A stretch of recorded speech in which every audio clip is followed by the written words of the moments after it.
역사적인 2차 북미 정상회담이 엿새 앞으로 다가왔습니다. 이르면 오늘부터 북미 양측이 두 번째 실무 협상을 진행할 예정입니다. 2차 정상회담 테이블에 어떤 의제를 올릴 것인지, 합의문 초안에 어떤 내용을 담을 것인지 그 윤곽이 실무 협상을 통해 담겨질 것입니다. 북미 간의 연락사무소가 개설될 수 있다는 전망, 북한의 비핵화 조치에 상응한 남북 경협을 위한 제재 완화가 이루어질 것이란 전망 등이 거론되고 있습니다. 남은 시간 비핵화와 대북 제재 완화에 관한 큰 진전이 있기를 기대합니다. 진인사 대천명이라고 했습니다. 2차 북미 정상회담의 성공적인 개최를 위해 우리 또한 할 수 있는 모든 노력을 다해야 합니다. 그런 점에서 엊그제 문재인 대통령이 트럼프 대통령과 통화에서 한국의 역할과 남북 경협을 평화의 지렛대로 활용하고자 한 점은 의미가 크다고 할 수 있습니다. 굳건한 한미 공조와 상호주의에 기반한 북미 협상을 통해 한반도의 실질적인 비핵화를 더욱 앞당길 수 있을 것으로 기대합니다. 자유한국당과 보수진영도 이제는 냉전의 사슬에서 벗어나야 합니다.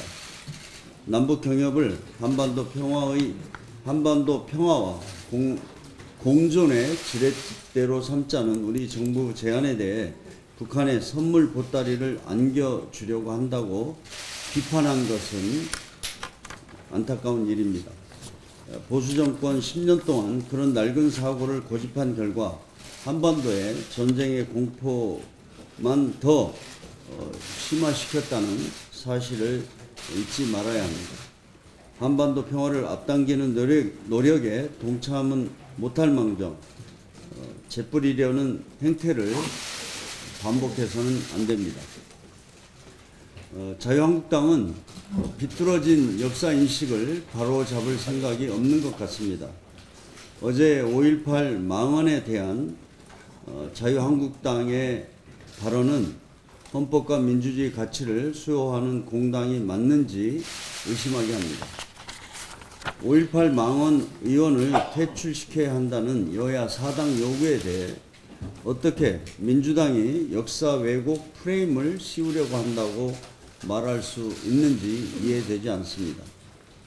5.18과 민주주의 역사를 통째로 부정하는 망언 의원들을 퇴출시키는 것은 정상적인 정당이라면 마땅히 해야 할 일입니다. 국민적 분노를 정치 공세로 치부하는 것은 역사의 퇴행을 넘어 극우의 길로 가겠다고 자의하는 것이나 다름없습니다. 민주주의와 국민을 모독한 탄핵 부정에 대한 반성도 전혀 없습니다. 탄핵은 잘못됐다고 했던 전직 총리 출신 당권 주자는 비난 여론이 빗발치자 탄핵에 세모로 답하려고 했다는 식으로 말장난을 하고 있습니다. 한 발 더 나아가 자유한국당은 보수단체와 공동으로 탄핵을 부정하는 간담회를 국회에서 열겠다고 합니다. 5.18 망언이 나왔던 공청회에 이어 촛불혁명을 부정하려는 행사를 민의의 전당인 국회에서 또다시 열겠다고 하는 것은 이해할 수 없습니다.